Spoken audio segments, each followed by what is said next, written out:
Hey YouTube, it's Experience of Pain on TeamBrokenParadox's channel. I actually do have my own YouTube channel, and I will have it in the description below. And I'm here on this channel to show you guys my Hieratic Ninja Horus stat profile. You can call it whatever you want. I'm just going to call it Horus stat throughout the rest of the video, so I don't feel like saying the entire name. And note that I'm really tired, so if I make a few mistakes, don't keep making a lot of comments about it. Anyway, I'm just going down to the profile. One Horus the Black Flame Dragon level 8. I only run one since I only see the need to run one. It basically negates any spell card. I can just negate any spell card I choose to without any real cost. Basically, if they activate a spell, I just say if I want it to either be played or not. I'm like, okay, that's a Dart Hole. I just say negate. I don't have to pay anything. It's just automatically negate. It's a 3000 beat stick too, so it's not easy to get over with those two, with that on its side. A 3000 beat stick and no, I can negate the activation spells. It's a boss card. 3 level 6s goes really great with the Hieratic engine, and its effective, and its own effect is pretty good as well. Basically, it's unaffected by the effects of spell cards. So, Swords of Reveal and Light, if it's an effect that I can't attack, I can still attack with Horus level 6. Dark Hole doesn't affect this card. Excuse me. Enemy Controller doesn't affect this card. Now there are cards that do affect it, like let's just say but there is enemy controller's effect that makes me tribute a monster. If I choose to tribute this card, it is affected by it since it does not negate the fact of cards. That's why level up works on it. I don't run level up, but for some people who ask me why level up works on Horus level 6, it's because that Horus level 6 is unaffected by spells, but you still do have to pay a cost, and Horus level 6 effect does not negate costs. In fact, I don't think there's a single card in the game that actually does negate the cost of the effect. So, yeah. One Horus level 4, it's a card can easily be normal summoned. Sometimes I can destroy monsters with lower attack than this. That means that has an attack, and it's also just target for Darkness Mail to be special summoned with. And I can use it for level 4 at Seas as well. So, I think it's an okay card. And its only real effect is that the control of the card cannot be switched. 3 Tap Newit, 3 Sue, and 3 Aset are the Hieratic, and the normal vanillas I use with them are the 2 Wattail. That's my I guess you can say the Hieratic engine, which I use to get to my range instances. Now I don't use Nebfet because it's not a pure Hieratic build, so I can't fit it, and I really don't see a use for it in this particular deck. And then we have 1 Darkness Mail, which is a staple in any dragon deck at the moment. Sad face is only at 1. I do see why though. Next, we're going to go to non-dragons. 3 Hanzo allows me to search out any ninja card. If it's normal summon, I can search out any ninja trap card from.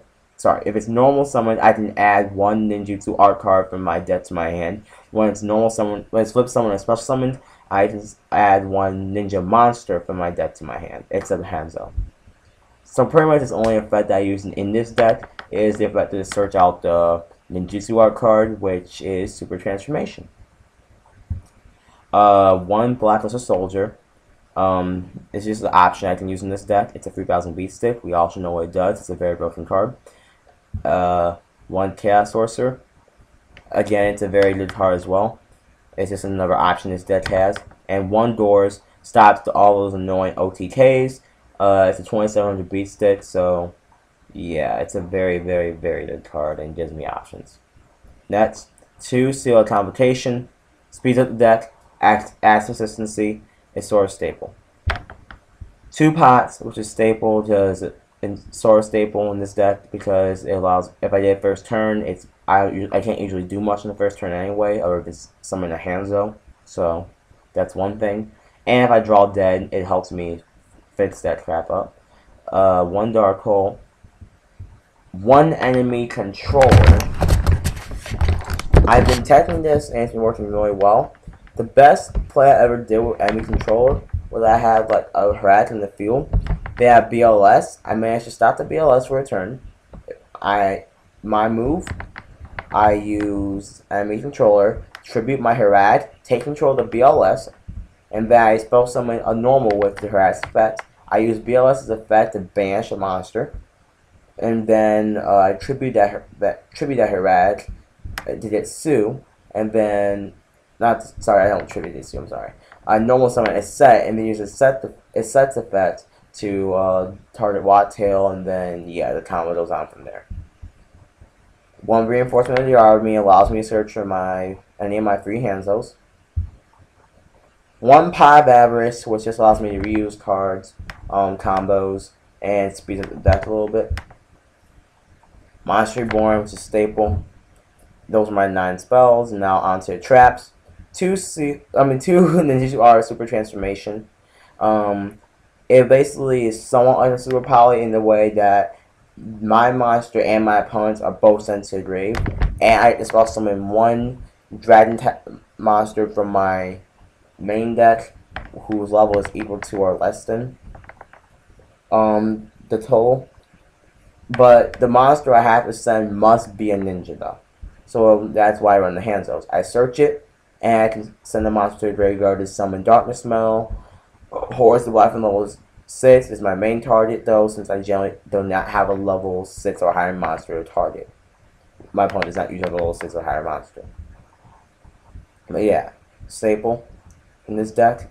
At least I call it staple because it's sort of necessary with the Hanzo engine. Free safe zones. I do not want Lances because for many reasons. Lances do not work in Horus level 6 since Horus is not affected by any trap card whatsoever. Spell card whatsoever, so Lances will do no good on it. Also, safe zone, it can be used offensively or defensively, as it cannot be destroyed by battle, cannot be targeted by any effect, and when safe zone is destroyed, the card that is targeted by safe zone is also destroyed, and the monster targeted by safe zone cannot attack directly either. So my opponent uses MST and targets my safe zone, and I have a face-up monster. I use safe zone. I use safe zone and target one of the monsters in the field. Here's what happens: safe zone resolves, targets that monster. MST destroys safe zone. Safe zone's effect destroys the monster that was targeted by safe zone's effect. So it's a pretty cool thing you guys can do with safe zone. It's just a very cool card in general. The only downside of it is that it's not really all that expensive, but it's like 13 a piece. So if you guys ever try and buy these real life, you better try and find them while they're cheap. And the Solemn Brigade, which is sort of staple. The only thing I really do not like is that I have to pay a lot of life points for these, but you know, it works, so I'm not going to change anything right now. On to the extra deck, we got Queen Dragon Jin, and 2 Utopias and Utopia Ray for my level 4s. The main level 4 I would go into is Queen Dragon Jin. Stops my dragons from destroy my battle. Allows me to spell summon any level 5 or higher dragon type monster from my graveyard. So pretty much any dragon in my with my main deck except for Horus the Black from Dragon level 4. The only downside of that is that it can't attack the turn spell summon this way, and its effect is negated. Now, just for you guys to know, if I spell summon the Hieratic and I tribute it, the Hieratic monster will still get its effect since the Hieratic's effect activates and resolves in the graveyard. And Queen Jin only gets the effects in the field. Just to let you guys know. And triple Attune, sort of staple, speeds up the deck. Basically, I can't. It's hard to describe it, but it's not supposed to summon any dragon from my main deck to my side of the field. So Darkness Melt, which allows me to summon this, or my Hieratic, to let me get the combos going on. Free Balancer, another form of control. As you can see, Horus stops my opponent's spells. This stops my opponent's monsters effects. If a monster effect is activated on my opponent's side of the field, I can attach my SC material, negate it, and my opponent takes 1,009 points of damage. So that's a pretty good card. And Swordbreaker is another means of control, especially if my opponent is using a deck that uses the same type of monster. I attach SC material from this card, target one type, like Dragon.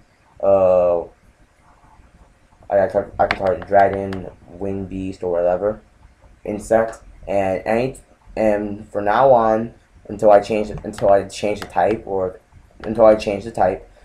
while it's on the field, if it battles a monster of that declared type at the start damage step, it's automatically destroyed. So it's pretty much as a tasker effect on the type of monster I choose. It's really good if I'm doing a mirror matchup because I target dragons, and that pretty much stops the Hieratic from doing anything to this card.